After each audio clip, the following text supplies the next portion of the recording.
presidente de la República anunció ayer el incremento al salario básico unificado para el 2022, que pasó de 400 a 425 dólares. Hasta el fin del gobierno en 2025, el salario básico deberá llegar a 500 dólares, que fue lo ofrecido en campaña. Dice que con el incremento del salario básico de 400 a 425 dólares se cumple no solo con una promesa de campaña, sino una convicción de gobierno. Son 25 dólares adicionales. En un solo año hacemos un aumento equivalente a la suma de los aumentos de los últimos 4 años.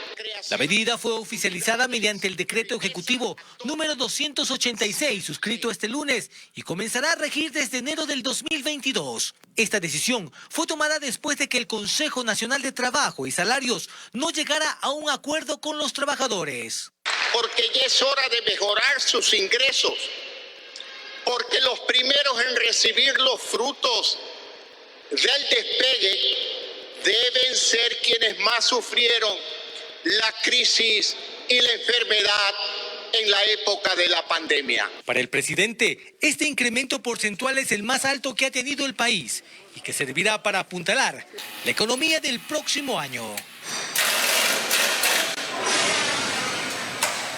El tuvo en el año 2021 un mejor desempeño de ingresos, por un lado, porque el precio del petróleo superó el proyectado, hubo una mejora en la recaudación de impuestos y como resultado el fisco cerró con un déficit por lo menos menor a lo esperado. Pero eso no hizo que el gobierno ya no vea necesaria una reforma tributaria como la que aprobó, con más impuestos para el año que llega. Fausto Ortiz, exministro de Finanzas, nos acompaña esta mañana. Buenos días, bienvenido y muchas gracias por estar con nosotros. ¿Cómo estás, Teque? Buenos días.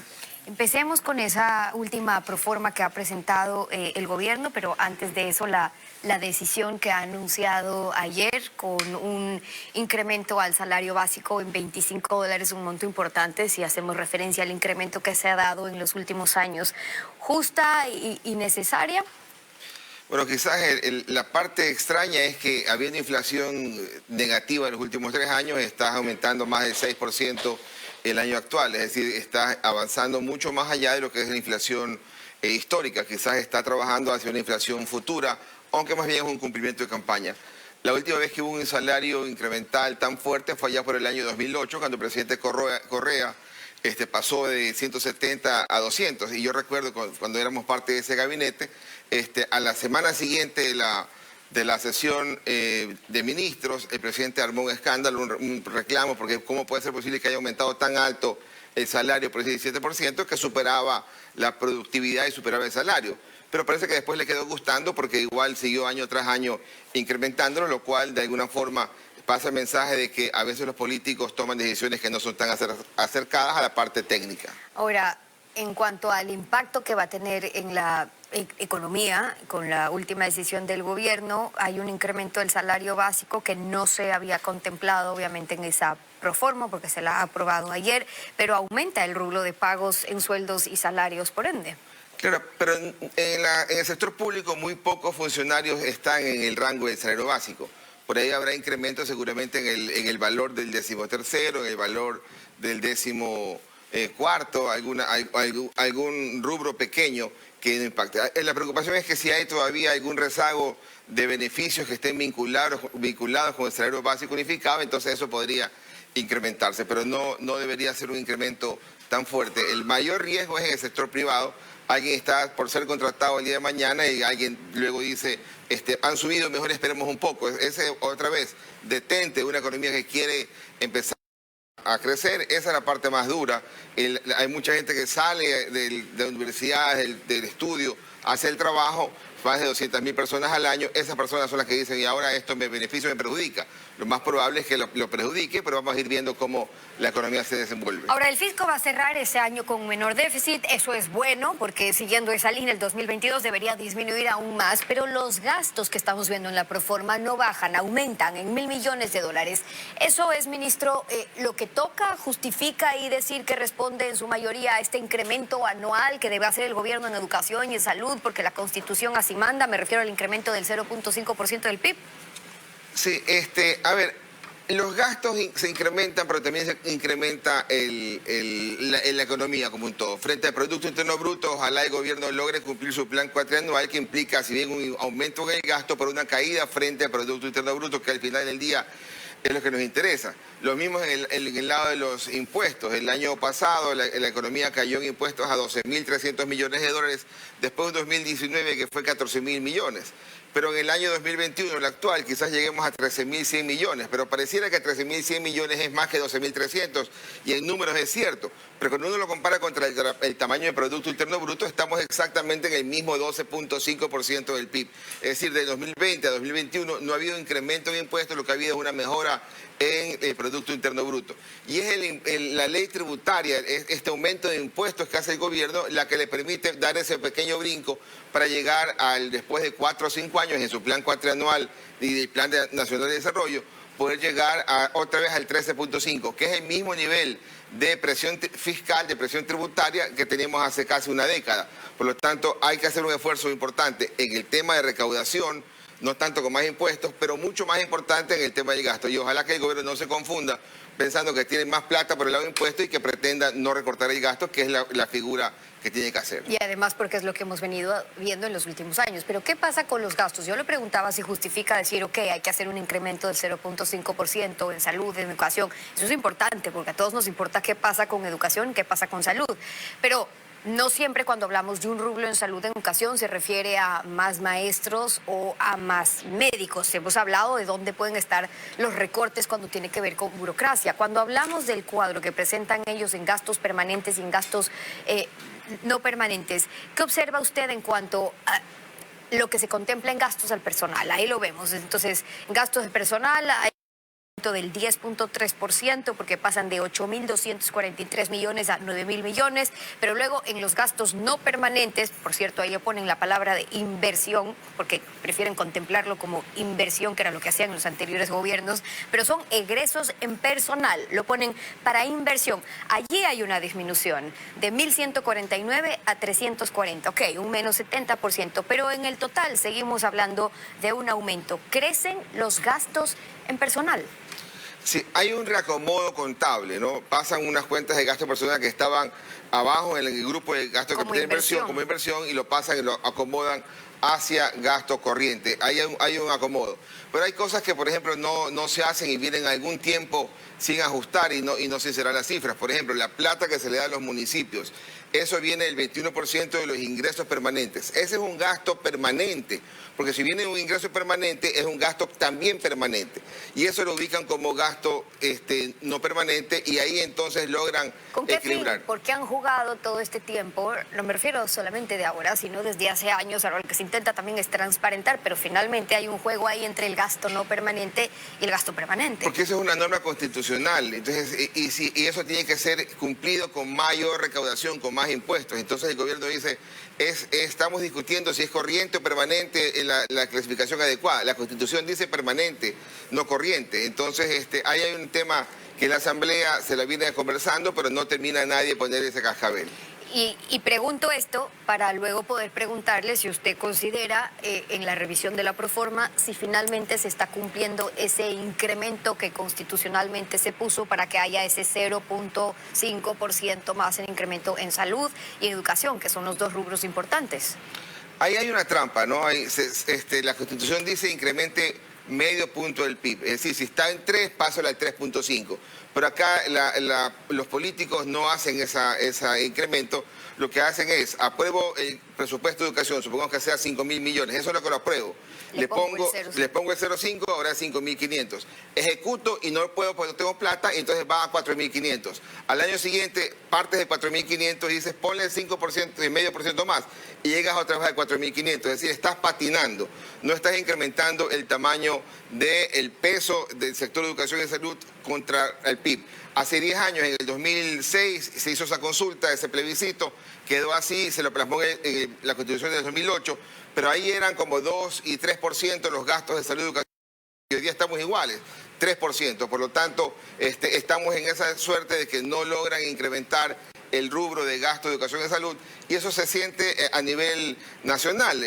La salud no mejora, la educación no mejora, y otros gastos empiezan a tomar mayor importancia en vez de esos que serían los más relevantes. Y mientras esto pasa, le están pidiendo un esfuerzo a la ciudadanía otra vez, porque más impuestos significa eso. ¿A quiénes? A los trabajadores, a las personas naturales, que ya pagan, por cierto, bastante impuesto a la renta en este país, los trabajadores y personas naturales. ¿Qué pasaba con cada reforma tributaria en lo que venimos viendo en los últimos años? Y usted lo decía, ¿no? Más ingresos, más gastos, en lugar de menos. Y como consecuencia de eso, siempre falta, nunca alcanza. Cada año es una nueva reforma tributaria o este impuesto de solamente por esta vez.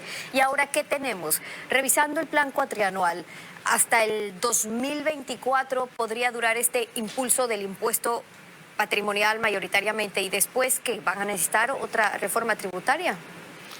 Sí, el impuesto patrimonial es un par de años, ¿no? Estamos hablando del 2022 y 2023, y ahí desaparece y tendrías que buscar o haber recortado ya los gastos, que es la política con el Fondo Monetario acordada, o ver cómo mejoras la recaudación por el lado de impuestos y la economía reacciona.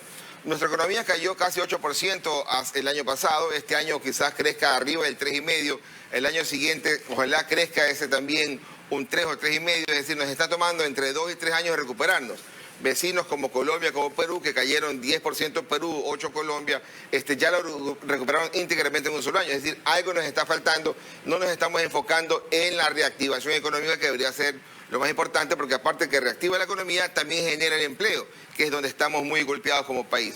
El escenario no pinta bien cuando tú dices pongamos más impuestos a las empresas, que quizás eso les resista la idea de invertir, y subamos el salario cuando también puede hacer que contraiga la contratación. Y mientras tanto, si se ajusta el cinturón por un lado, se pregunta cómo se están dando los ajustes por el otro. El ministro nos decía ayer, bueno, si hay una reducción del gasto permanente del Estado que va a ser gradual, en sueldos y salarios del gasto corriente, lo que hemos visto, el incremento de este 0,5%, las transferencias a los gobiernos locales y universidades, lo que justificaría ahora este incremento según la posición del gobierno, o rubros para la protección social. Es decir, lo que el gobierno dice es, bueno, ahorita estamos con los gastos pospandemia y social, pero entonces, ¿dónde falta por ajustar? Ahora, no es una tarea fácil, no nadie es fácil recortar el gasto, ni que también podamos vivir sin mejorar la recaudación. Estamos hoy día con un escenario de recaudación mucho más bajo que otros países de Latinoamérica. Pudiéramos estar mejor, aparentemente el gobierno no ha hecho todos los esfuerzos necesarios, aunque tiene recién solo 6 meses, el gobierno en su conjunto, para mejorar lo que es recaudación. Entonces debería enfocarse más en la reactivación económica, pero ahí tienes el choque con el programa que tienes con el Fondo Monetario, que te dice ajusta. Es difícil que haya ajuste al tiempo que hay con el deseo de incrementar el PIB. La cosa positiva es que de aquí al año siguiente se acaba el programa con el Fondo Monetario. Fuera del Fondo Monetario vamos a ver si el gobierno se desata las manos y puede ir a un programa distinto. Si uno mira el plan cuatrianual que el gobierno planteó para el 2022 en adelante, es idéntico al plan cuatrianual que presentó el año pasado para la proforma del año pasado, para decir los siguientes años, que el gobierno decía, mira, eso es el programa del gobierno anterior y el Fondo Monetario, y este es el mío, son iguales. El déficit fiscal es igual, un desgaste de gasto, porque tiene que tratar de achicar de 7.000 millones a 0. ¿Por qué ajustarlo tanto? El riesgo que yo tengo acá para medir es, si es que ese ajuste tan fuerte en el déficit, lo que va a hacer es asegurarnos el retorno de un gobierno distinto al que quisiéramos. Para hablar del control y la evasión y la ilusión tributaria, cuando usted dice más recaudación, pero no necesariamente con más impuestos, y la línea del gobierno actual ha sido, ok, mejorar la recaudación, no necesariamente con más impuestos. Hablábamos de la ilusión tributaria, evasión también. El ministro nos decía ayer, bueno, ya hemos recaudado 400 millones adicionales, que es importante, atrasos que estaban superiores a los 500 millones, que con la ley tributaria están incluyendo ahora mecanismos de mediación tributaria para todos esos largos procesos donde no cobran. Pero de 6.000, de 7.000 millones de dólares, de quienes se ríen cada vez que ponen más impuestos porque miran para otro lado, conmigo no es que sigan pagando los mismos de siempre, y finalmente ahí ¿qué pasa? Claro, ahora, la alegría de haber mejorado la recaudación es superflua, digamos, es mentira, porque la recaudación pasa de 12.300 a 13.100.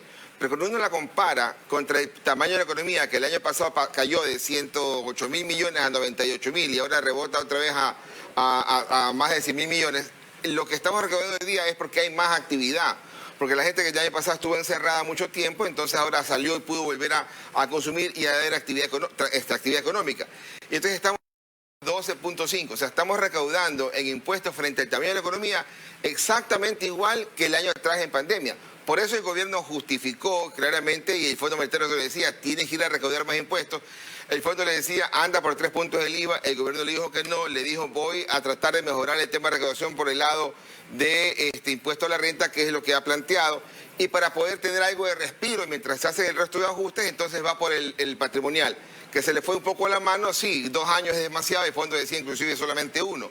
Pero hay que chequear que en este tiempo que tienen los impuestos temporales, que ya van varios años con el impuesto temporal, el gobierno hace la tarea completa. Y cuidado, nos estamos enfilando hacia una ruta de populismo en donde quizás las encuestas puedan ir siendo el norte más que la parte política. Exministro de Finanzas Fausto Ortiz, hoy en Contacto Directo, como siempre, gracias por haber estado con nosotros. A ustedes.